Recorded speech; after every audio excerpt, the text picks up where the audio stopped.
Natalie Nixon with Wonder Rigor. What I'd like to talk about is create like your life depends on it, because it does. And I want to start with sharing some eureka moments that happened to me this summer. I was able to spend 2 weeks this summer in Shenzhen, China, serving as a mentor for an accelerator startup. And Shenzhen is the 4th largest city in China. For me, it felt like the size of about 2 Manhattans. And the first eureka moment that occurred to me was that it is virtually a cashless society. So whether it was the food truck person receiving payment or the bike taxi person, everything was QR code scanning. And here at home, I feel like I'm finally getting my act together because I use Apple Wallet on a regular basis. The second major eureka moment came when I was at breakfast one morning with the gentleman to the right of the screen. That's Mart Masick. And Mart is the director of the innovation lab at SEB Bank in Stockholm, Sweden. So SEB is the 2nd largest bank, I think, in Estonia, maybe the 1st or 2nd largest bank in Stockholm. And we're casually talking at breakfast, and Mart happens to just mention the chip in his hand. And I said, wait, hang on, you have a chip in your hand? And he said, yeah, it's right here. And he began to explain to me how his lab decided that rather than just have the word innovation in the name, they needed to really actually demonstrate innovation. And so they have beer and chips parties, and tattoo artists come, and it's totally opting in, and they get a chip injected into their hand if they wish. And it allows him to lock his bicycle. It allows him to enter and exit the building. He may even use it for public transportation. And so some of the things I definitely took away were that opting into things like a more cashless society, having not just wearable technology but embedded technology, definitely has cultural context. I'm not so sure that in the United States of America we would be running to do this as openly because of we know our values around privacy and individualism. So the 4th Industrial Revolution is really around this new reality of us being tethered to technology in very different ways, through cloud, and being manifest in robotics, and augmented reality, virtual reality, AI, cryptocurrency, and those sorts of things. It's meant that identity in the digital era has become much more complex, and it's definitely seamless, intertwined, and integrated into our lives. So as Anthony at Audi Wynwood explained to me this summer when I happily purchased my new car, he said, basically, Natalie, your car will become your phone. That's how seamless it's getting. So essentially, digital platforms have blurred boundaries in the future of work, both temporally and spatially. And what I mean by that, temporally, in the sense that the future of work is not so far in the future. It actually is right here, as I've just shared 2 examples that are happening in China. And it allows us to data mine way back into the past, and it also allows us to access and anticipate way into the future because of our access to information. Spatially, boundaries have blurred as well, because where exactly is where? For example, when you think about all the multitudes and ways we can work with people in continents far, far away and across many, many different time zones. So a lot of people are concerned about the 4th Industrial Revolution, specifically, I think, much more in the United States. And in my travels, I don't see the same level of anxiety in other parts of the world. Basically, what we're talking about is a really different shift. In our previous industrial revolutions, let's take the Industrial Revolution at the turn of the 20th century, it was really about a shift of having humans adapt to the technology.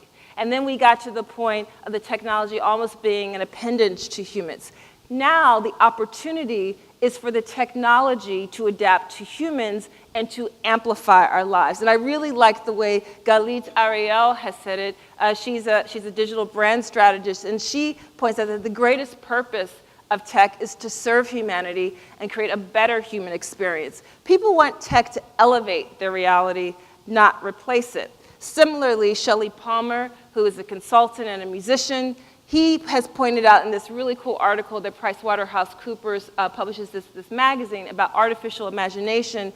He pointed out that to get the most out of an algorithm, you must ask the right questions, right? So those cognitive, non-repetitive tasks are going to be hard to replicate. So it's the human, what I call the human quotient, the ability to create and frame better questions is going to be essential in our ability to not feel threatened by technology and remain competitive with it, but to figure out how it can amplify our lives. So the quest for the human quotient is stronger than ever today. For example, Satya Nadella, the president of Microsoft, who'd have thunk it, he actually put the word soul and technology together. In his book, Hit Refresh, one of his early statements in the book, he writes that we needed to build deeper empathy for our customers and their unarticulated, unmet needs. It was time to hit refresh. The World Economic Forum is also talking about this growing need for the human quotient. They talk about the power of trust and values in the fourth industrial revolution. And this is a Canadian bank, ATB Financial. There's a couple interesting things about this statement. Number one, here's a bank that's talking about well-being and happiness in the same time that they're talking about mortgage instruments, but also Trudy Chalmers is a behavioral neuroscientist. So I love that they're borrowing a page from, if any of you watch the Showtime hit show Billions, where they have a character, Wendy Rhodes, who's an organizational psychologist who's part of the C-suite, but starting to integrate very different capacities and skill sets in our organizations who are upping the ante for the human quotient is essential. And then 2 years ago in the Wall Street Journal, they and other mags have started to continue to talk about how employers are finding soft skills like critical thinking in short supply. Soft skills, in my view, are not so touchy-feely. Soft skills are actually hardcore strength skills. They are the emotional intelligence that we've been hearing about this morning. They are your capacity for empathy, your capacity to work collaboratively and to intuit. And they will be everything in this fourth industrial revolution. So the fourth industrial revolution requires soft skills, especially in what we think of as VUCA environments, and environments that are volatile and uncertain and complex and ambiguous. So a word about complexity.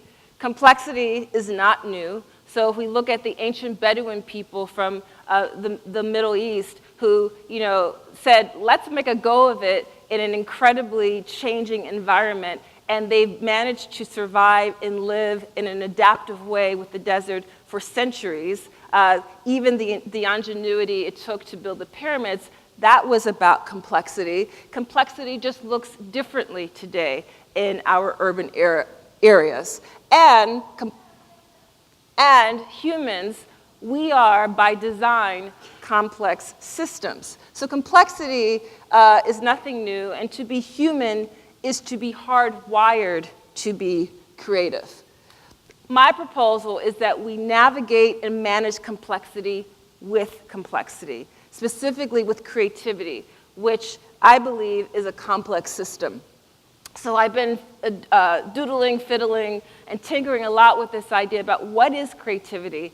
And I developed this framework I call the 3I creativity framework. I think creativity is this complex system that's grounded in curiosity and requires us to improvise, which is about the remix. It's about reconnecting things in new ways in the moment. It's about intuition, which is, in my view, pattern recognition. And that gets us to insight and impact.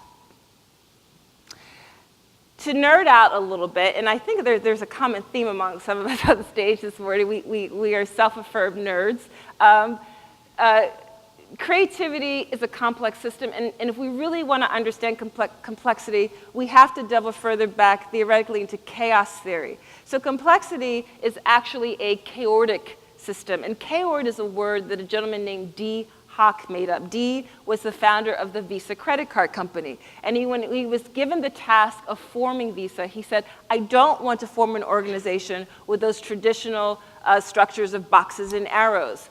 Organizations consist of humans. Humans are unpredictable, Humans are inconsistent. Why not mimic structures that come from nature? And he observed that in nature, we have these emergent, adaptive, self-organizing systems that consist of both chaos, which is not anarchy, chaos is randomness, and order, which is not control, order is structure.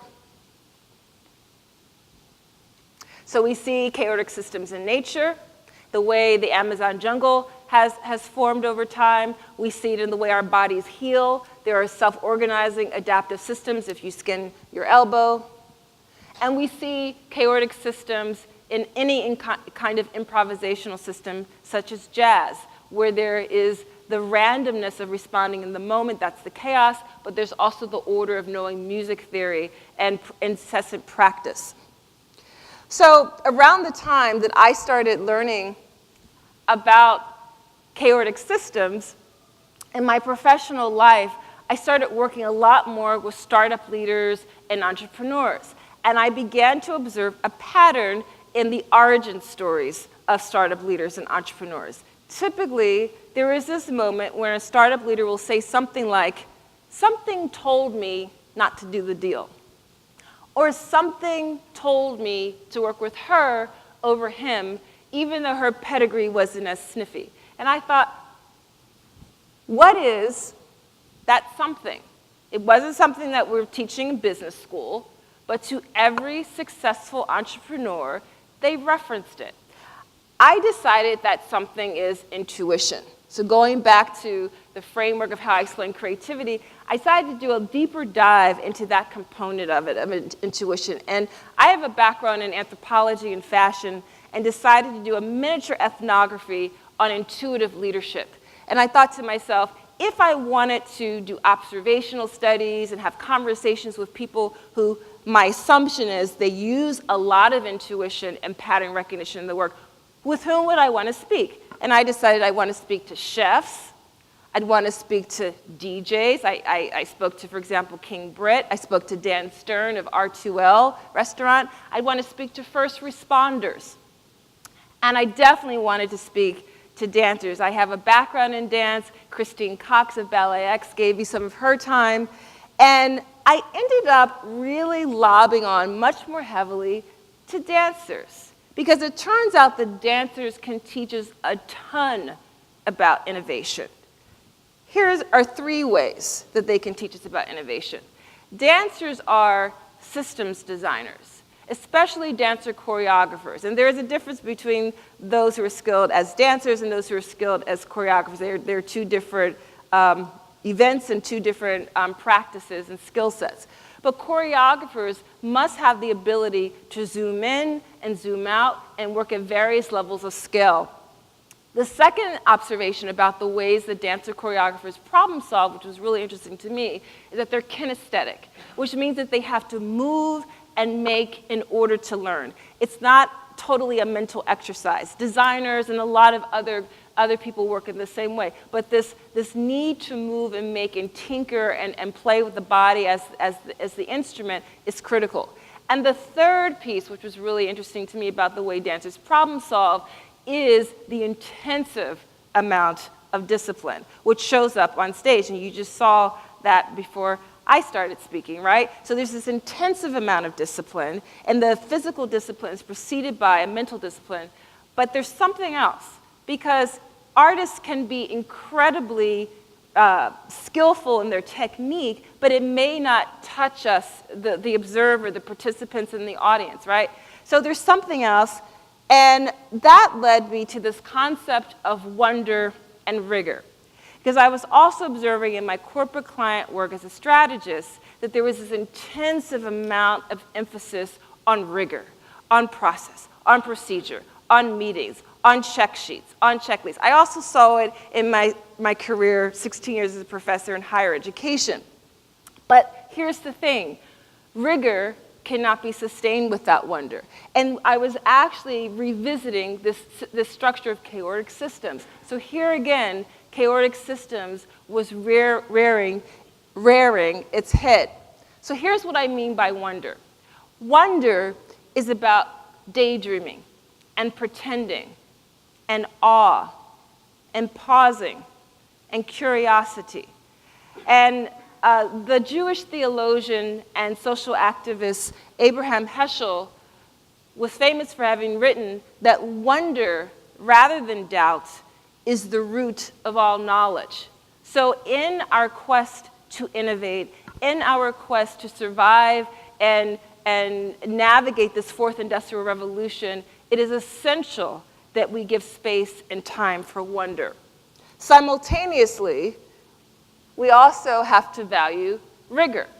And rigor is practice, it's critique, it's time on task, it's commitment, it's showing up. It's not sexy. It's often very alienating, very lonely, very solitary work.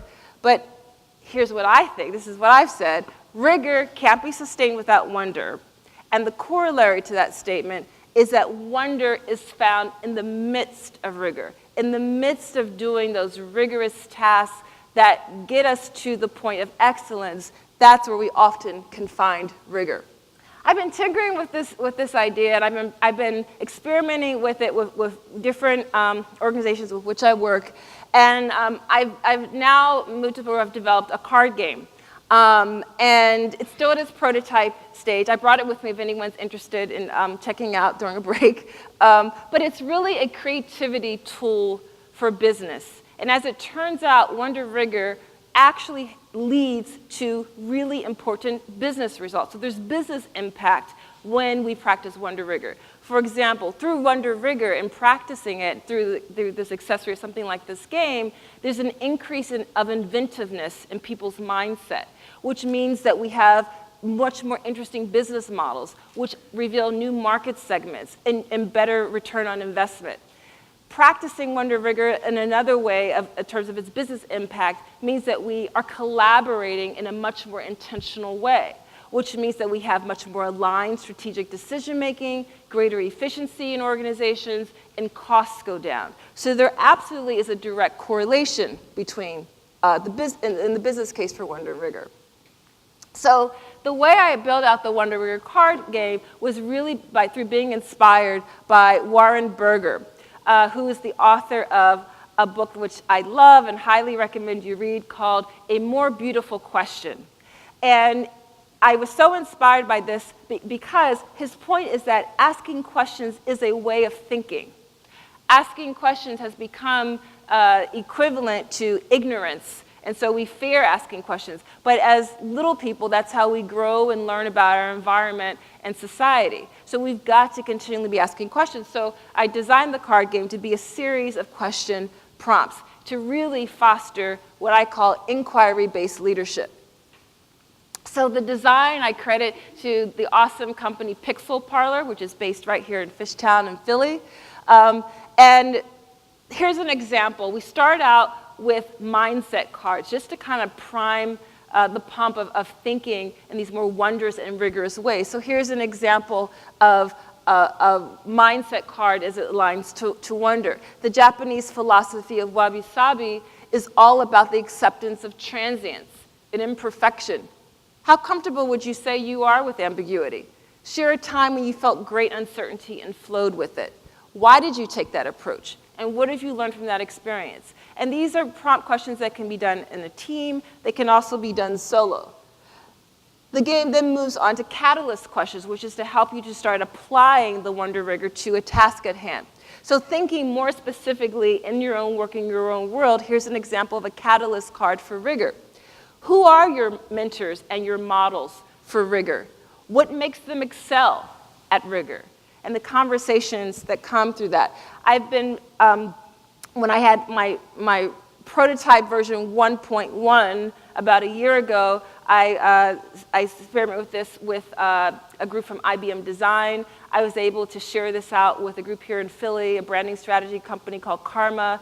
I've now shared it with a group of vice presidents of development and advancement from universities. And each time I learn how to refine it and how to make it more relevant. So after the mindset cards, after the catalyst cards, here's really where I think the value comes.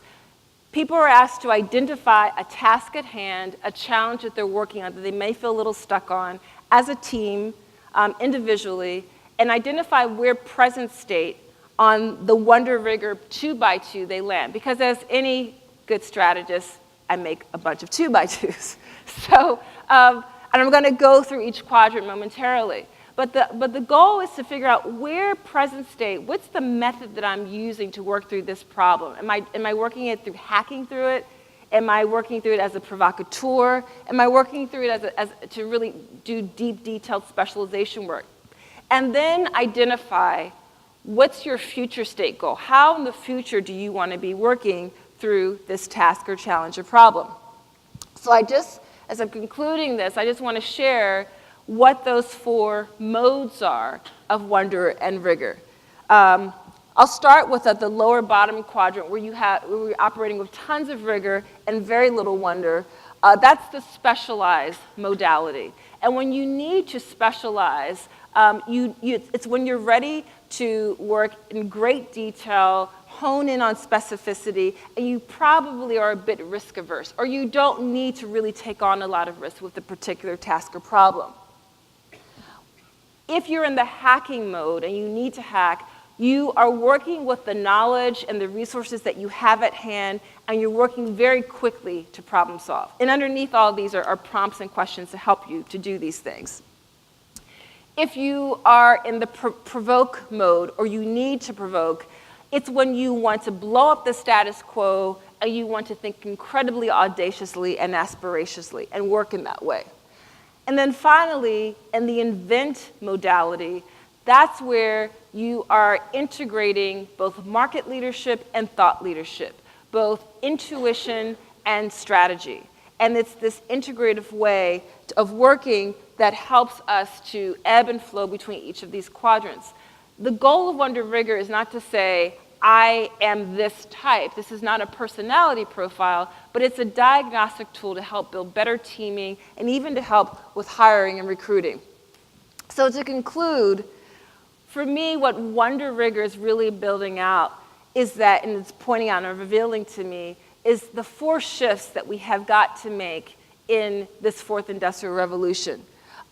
Sorry for the font being so light, but the first shift is moving away from working in silos to being ambiguous confident.